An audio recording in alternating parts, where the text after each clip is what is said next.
Hello everyone, I'm Becky Goldsmith with Piece of Cake, and I want to show you how to use these two easy to thread needles. You'll see them sometimes referred to as self-threading needles, but they don't actually thread themselves, but it's close. First, let's look at the Sench Side Threading needles. The package has 12 needles in assorted sizes for general use. One thing you'll notice right away is that both of these needles are a little thicker than, say, your average sewing needle, but they have to be because the eyes are bigger and have been adapted for threading either from the side or the top. It means the shaft of the needle also has to be bigger. I'm going to choose one of these slightly bigger needles to demonstrate with. I'm going to thread it with a number 12 pearl cotton, mostly so you can see how it's done. With a side threading needle, there is a groove on the side. The easiest way to get the needle into the groove is to make a loop with the thread and place it on the side of the needle and then pull down into the groove and up, and then your needle is threaded.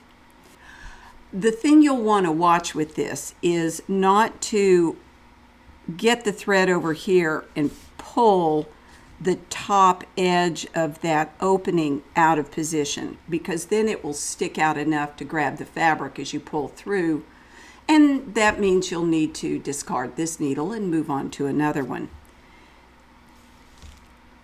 You can thread a variety of different kinds of threads in these needles, and you can use these for all kinds of sewing jobs. This pack of needles from Bowen has 3 different size needles, 2 of each size.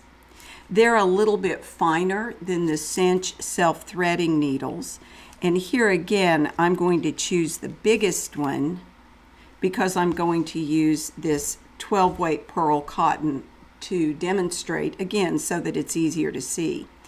The way I use these needles is this. I'll hold the thread near the needle and then drape the thread over the eye and into that groove, and there's little teeth there.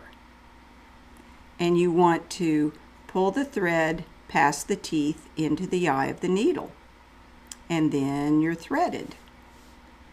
On these needles, the thing you have to watch is that sometimes those little teeth are so tight together and your thread might be fine enough that when you pull it past the teeth, it will tear and fray the thread.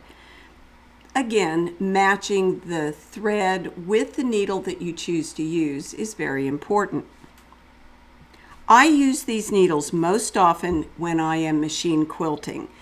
When I have the 2 threads on the top that I want to put into a needle and then bury the tails of thread, either one of these is super fast and makes that job go much easier.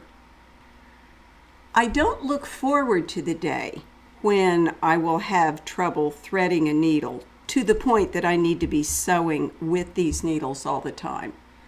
But that day is likely to come, and it may come for all of us at some point. And you know what's wonderful about these is that when that day comes, we have an option. Even when it's hard to see the eye of the needle, even when, say, our fingertips might be a little numb and not handle the finer, smaller needles as well, we have these to sew with, and I think that is a wonderful thing. No matter how you use these needles now or in the future, I hope you've enjoyed learning what they are and how you might use them. Thank you for watching, and may you have many happy stitches.